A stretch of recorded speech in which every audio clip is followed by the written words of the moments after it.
Berbicara tentang kanvas kosong, ada beberapa pendapat yang mengatakan bahwa pada dasarnya manusia itu bisa dibilang nyaris seperti kanvas kosong. Barangkali orang yang berpendapat seperti itu bahwa kanvas kosong itu bisa dimaknai sebagai potensi manusia. Bisa digambar apa saja, bisa dikasih warna apa saja. Jadi dalam hal ini saya memahami kanvas kosong jika berdasarkan pemahaman orang lain tentang itu semua, bahwa pada dasarnya manusia itu punya potensi. Bukan berarti dalam pengertian kosong sekosong-kosongnya, namun memiliki potensi dan isi. Tinggal bagaimana kemudian kita menggunakan sejumlah potensi itu. Mau diisi dengan apa, mau diisi dengan seperti apa, dan diarahkan menjadi seperti apa. Karena dengan kanvas kosong ini dan dibantu dengan sejumlah alat dan media yang ada tentunya, yang ditemukan dalam perjalanan manusia, ini akan bisa merubah wujud. Mau menjadi abstrak, mau menjadi surrealis, mau menjadi karikatur, mau menjadi kartun, menjadi apapun sangat mungkin. Demikian pun manusia, dengan potensi yang sama, dengan potensi yang ada, dengan segala perjalanan kehidupannya, manusia bisa menjelma apa saja. Mungkin karena itulah yang kemudian kenapa manusia difahami sebagai kanvas kosong.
Bicara tentang proses menggambar atau melukis, pada dasarnya hampir sama dengan proses seseorang manusia dalam menjalani kehidupannya, karena ini sangat bergantung kepada visi, misi, dan tujuan seseorang.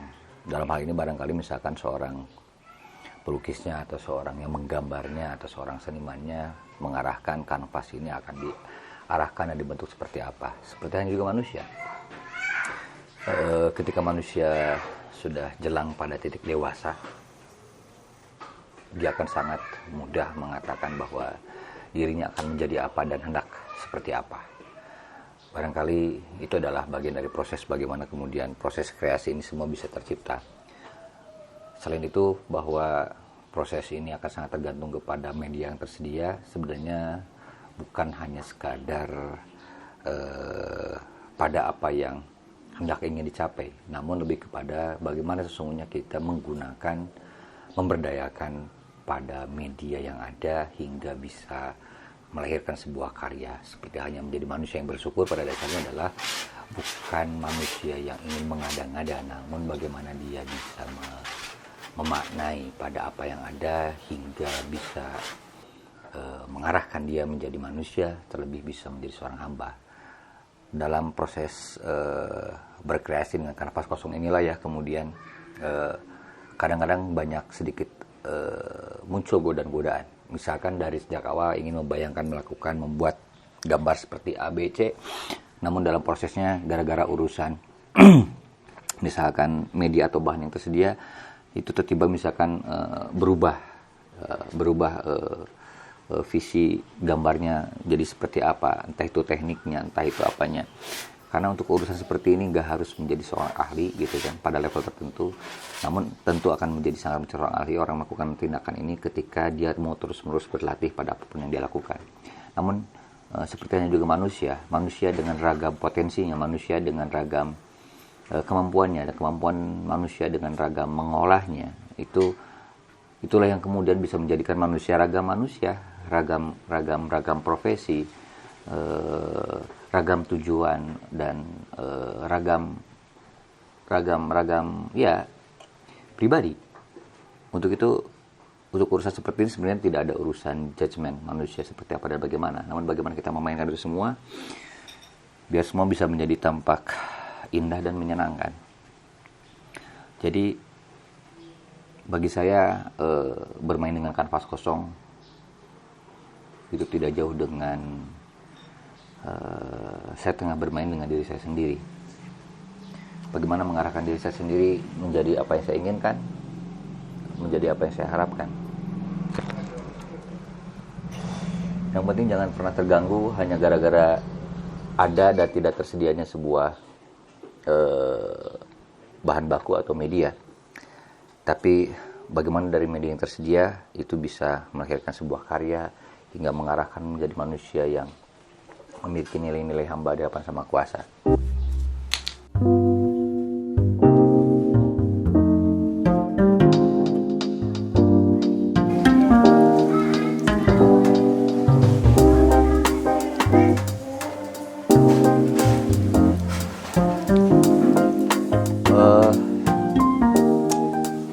Godaan pada setiap proses, sebutlah berkarya misalkan, pada dasarnya hampir sama dengan godaan pada setiap manusia ketika hendak menjalani kehidupannya. Karena seringkali awalnya kita melakukan sesuatu sesuai dengan apa yang kita niatkan. Namun seringkali ketika dalam proses perjalanan terjadi, seringkali apa yang kita lakukan itu kadang-kadang belok dengan apa yang kita niatkan. Dan ini juga terjadi pada ketika kita hendak mengkreasikan dari kanvas kosong hingga kanvas yang bisa memberikan bentuk, memberikan arti, memberikan makna. Demikian pun juga manusia akan sangat mudah keluar dari jalur niat yang mereka maksud. Untuk itu butuh juga seperti halnya orang dalam melakukan sebuah perjalanan, dia harus konsisten dengan apa yang dia maksud tujukan dalam perjalanan itu, hendak kemana, mau dibawa kemana. Demikian pun ketika hendak berkarya, kita harus fokus tujuan pada apa yang kita hendak buat, hendak kita kreasikan. Karena seringkali ini terjadi, godaan itu lebih kepada bukan hanya sekadar apa yang ada di kepala, tapi juga pada apa yang tersedia dari material yang ada.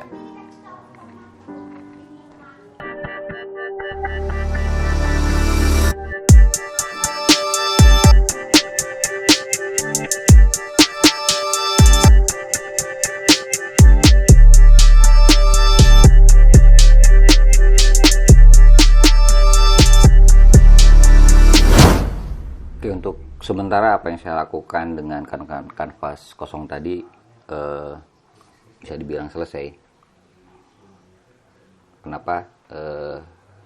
Karena tentu akan sangat berbeda antara kanvas kosong dengan perjalanan hidup manusia. Kanvas kosong menjadi sangat terbatas. Namun ketika kita hendak melakukan pengulangan kembali, alternatif tidak ada kata lain. Kalau dengan urusan dengan kanvas, ya paling kita untuk menimpahnya kembali dengan karya yang lain. Namun berbeda dengan kanvas kosongnya pada manusia. Keterbatasan itu hanya ada pada urusan waktu. Atau dalam pemahamannya ini adalah usia. Artinya karena kita nggak pernah tahu kapan kita akan menyelesaikan karya kita. Pada momen itulah sebenarnya manusia diberikan kesempatan untuk terus-menerus melakukan proses pembentukan diri kepada sesuai pada visinya pribadi gitu. Adapun untuk ini sebenarnya gambar ini lebih kepada apa ya, simbol aja, simbol pada rukun Islam yang terakhir, ibadah haji. Di sana ada kegiatan tawaf. Manusia melalui ritualnya diarahkan untuk berkeliling sampai 7 kali. Untuk apa? Bagi saya lebih kepada bagaimana agar manusia mampu melihat sesuatu itu secara holistik, secara menyeluruh, tidak pada satu sisi, tidak hanya pada satu warna atau 2 warna. Namun di sini, di proses tawaf ini, manusia diajak untuk melihat secara utuh, secara keseluruhan dari berbagai sisi. Selain itu, titik hitam di sini, jika menggunakan analogi pada simbolisasi tawaf, tentu bisa sangat mudah dipahami, itu adalah pusat kiblat. Karena jika manusia tidak mampu memusatkan diri pada apa yang dia maksud, tentu akan sangat mudah manusia keluar dari jalur, keluar dari track kehidupannya. Untuk itu, fokus pada satu visi, fokus pada satu inti, itu menjadi sangat penting agar manusia selalu ada pada satu track kehidupannya, di mana pada apa yang dia tuju, pada apa yang dia maksud. Dan ini akan menjadi semacam kompas. Karena kemudian yang menarik di sini, ada satu ayat pada surat Al-Baqarah, fa'inama tuwallu fasama wajhullah. Dimanapun kita menghadap, di sana adalah wajah Allah. Secara simplistis, secara sederhana, ayat itu mengarahkan bahwa kita harus tetap mengarah kepada kiblat yang sebagaimana Allah arahkan. Artinya, dengan kata lain, kemanapun kita berada, dimanapun kita berada, arahkan diri kita untuk senantiasa mengiblat kepada Allah Subhanahu Wa Taala. Kurang lebih itu yang sekemampuan saya dalam mencoba berkarya, mencoba mengisi, memaknai waktu. Terima kasih. Assalamualaikum warahmatullahi wabarakatuh.